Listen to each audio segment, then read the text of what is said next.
What you're about to watch is a collection of videos I posted on YouTube in February 2019. Now I know that most of my YouTube subscribers are not followers on Instagram, so that's why I've decided to post the collection here.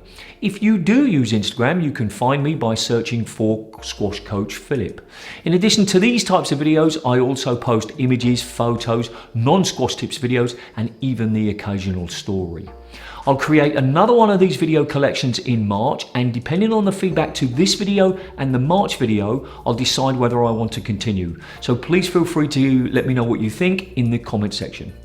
Links to the start of each individual video are in the text description. That's it. Let's go.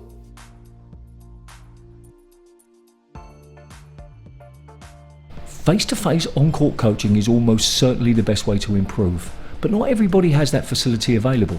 Maybe it's too expensive, maybe there's no local coaches, there could be many reasons. If that's not the case, I highly encourage you to get coaching. Coaching is not just for people who want to win tournaments. Coaching is for beginners who want to get the technique right. It's for improvers who want to get better but still have fun. And it's even for people who have been playing for years and years with bad habits, because no matter how long you've been playing, you can still improve and there's still a lot to learn.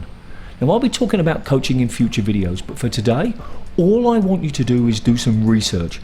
Find out who is available in your local area, how much they charge, when they're available. Go and talk to those people. If you've got a question about the process of finding a coach, leave a comment. If you've got some advice for other players about finding a coach, leave a comment. Remember, do something every single day to improve your squash. See ya.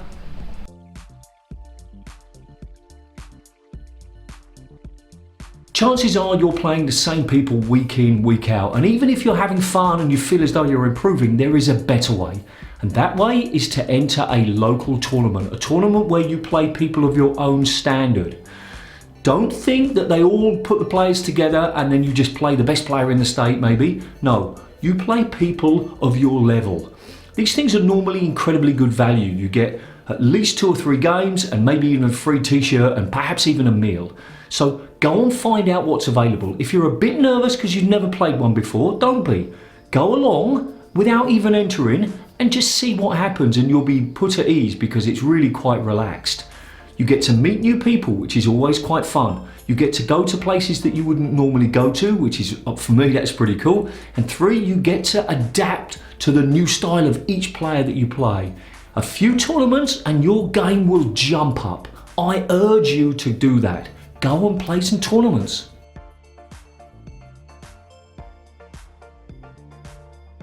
Wall sits are one of the easiest exercises to do to improve your squash. However, wall sits are one of the hardest exercises to do to improve your squash. They're easy because they can be done almost anywhere in almost any clothing. They're hard because not only is it physically demanding, it's also mental torture. Sit against the wall, creating a square with the floor, the wall and your legs. Stay there for as long as you can, or a time you're comfortable with. Do the exact same time for the next 5 days. Rest for 2 days. Now add 10 seconds to your time and do another 5 days straight. Don't rest your arms on your knees. I recommend counting by moving your arms from the wall to your knees. This is a great exercise because it develops strength in your legs and core, but also makes you mentally stronger. I did this for over 250 days last year, and my legs feel stronger than they have for years.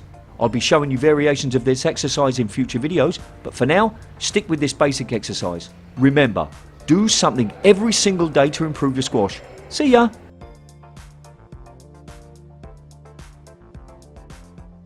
One of the most popular videos on my YouTube channel is the side-to-side solo practice. It's one of the best I know for improving hitting technique, power and concentration. Today, I want to introduce you to the cooperative pairs routine. Using the length of the service box, mark it with tape or similar, see how many consecutive shots you and your partner can do. As with all squash lines, if it hits the line, it's out. The key is to be as consistent as possible. You have 5 chances. Record your score and maybe even keep a list on your club's notice board. Perhaps we can convince the Pursuit of Squash to add it to his official challenges. If you think the length of the service box is too big, make it smaller, but I don't recommend making the area bigger.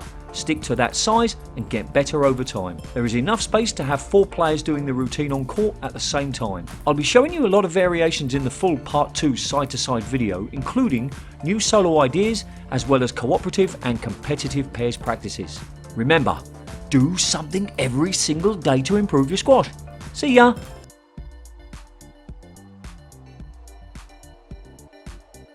These are calf raises, a great way to improve your footwork. Just like the wall sits video from last week, they can be done in almost any clothing and in any location. I do mine barefoot in the kitchen each morning. Start about 1 foot's length away from the wall, with your hands touching the wall about head height. The hands are for balance, not to help you. Simply raise your body using your feet. Do 1 raise every second. I suggest coordinating these with your wall sits. For example, if you do 2 minutes of wall sitting, do 120 of these. Walk around and lightly stretch after doing them.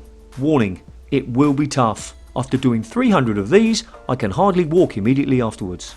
I can tell you though, it's totally worth it. Do it for 5 days in a row, then take 2 days rest. 5 days in a row, 2 days rest. Do it for 1 month, then you'll see the difference.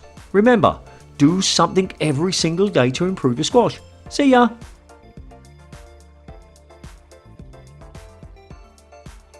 Squash players are notoriously bad at preparing for matches. I can't tell you the number of times I've heard people say, I'll warm up in the first game. That is not acceptable. If you went to a restaurant and the food was warm, would you be happy? Of course not. If you went to a sauna and it was only warm, would you be happy? No, because some things are supposed to be hot. You are supposed to be hot before you get on court. From this point forward, I don't want you to warm up, I want you to heat up or sweat up. Now before somebody makes a comment and says, but Philip, it's only a word, words matter. Finally, remember that preparing for a match is not just physical, it's mental preparation as well. Remember, do something every single day to improve your squash. See ya!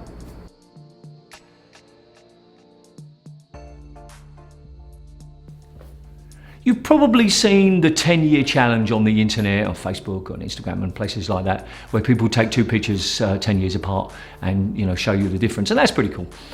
But I'd like to introduce the idea of the 1-year squash challenge. I suggest that you take a video of yourself and edit out 3 rallies or 30 seconds which you feel are representative of your game at that moment. Plan your training, play your matches, keep working hard, keep improving, work on the things that you need to, not the things that you like to, and then in 1 year, do the same. Video yourself playing a match, take out 3 of representative rallies or 30 seconds, put them together and compare them. Now during this time, you should maybe even be watching those original 3 rallies. So during the year, think about those 3 rallies and say, I have to get better, I have to get better. So use it like the boxers, would put like a picture on the wall in the mirror so that when they go up, wake up every morning, they see their opponent. This is the person. Your opponent, kind of, is yourself 1 year ago or 1 year in the future. So 2 videos, showing you the difference, and I guarantee that if you've worked hard and you've improved, you'll see the difference, and then you can use the second video as the first video for the following year, and you can keep doing it. So I'm calling this the 1-year squash challenge, and I encourage you to share it with your friends, share your videos on YouTube, and do it so that you've got constant motivation for improving. So there we go.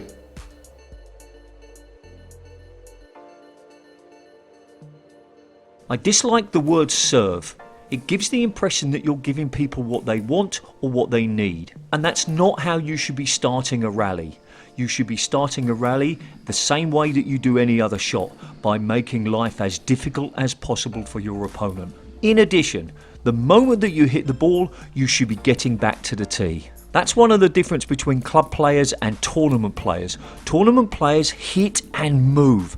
Club players hit, watch, and then move. It's one of the reasons that club players don't hit the ball down the wall as much as they should. They can't, because as soon as they hit it, they're standing there watching it and they're in the way. From this point forward, say to yourself, hit and move. Go and watch a professional squash match on YouTube and focus on how quickly those professionals hit the ball and move back to the tee. You'll notice that the time when they're not actually moving is when they're on the tee, which is exactly what it should be.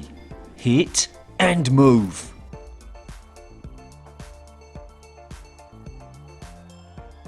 There are so many things that we can learn from other sports, both as coaches and as performers. And in this video and the next video, I'm going to be talking about what squash players can learn from boxing. Now, I don't profess to be an expert about boxing, but what I do know is that the body shots are the ones that drop the guard, allowing you to then deliver your tremendous knockout punch. Now, every single boxing match is like one individual rally in squash. We hit the ball to the back to create opportunities to allow us to be more creative and more aggressive with the ball. Don't just hit the ball to the back because you don't know what else to do with it. Do it with the clear intention of creating opportunities. And remember, do something every single day to improve your squash. See ya!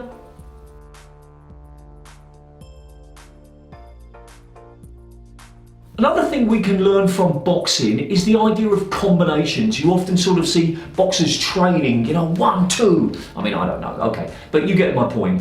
Now, what that means for squash players is that you can have like a combination of shots in your mind. For example, when I play a boast, I'm hoping that my opponent will hit a cross court because my boast has been really tight to the sidewall, so hitting a straight drive or a drop will be difficult. In which case, if I can volley it straight down the wall, I've got a plan involved. I've got a plan that I'm working towards. Now, obviously, I have to cover the whole of the court. I have to assume that the player could hit anything. But if he does hit a cross court, then I'm extra ready. Think of it like that. I'm extra ready. I'm looking for that weaker cross court so I can hit straight. So think about combinations and how you can include them in your game. And remember, do something every single day to improve your squash. See ya!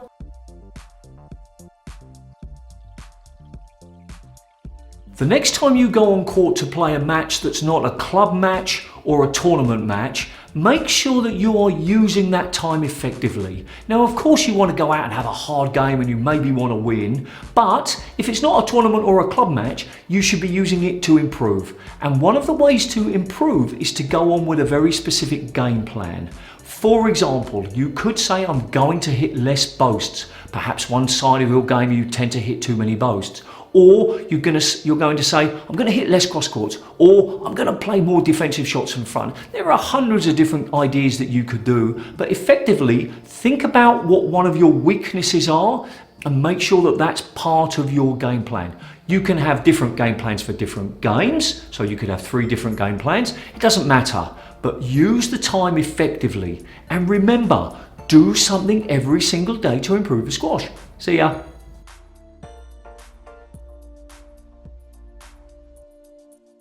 In my opinion, there is too much dot snobbery when it comes to squash balls.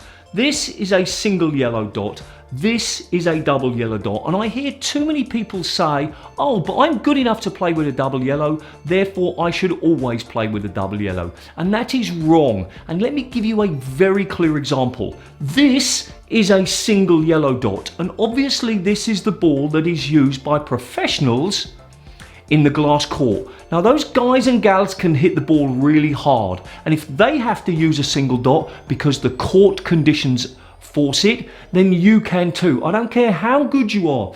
If the court condition is not suitable, you should be using a single yellow dot.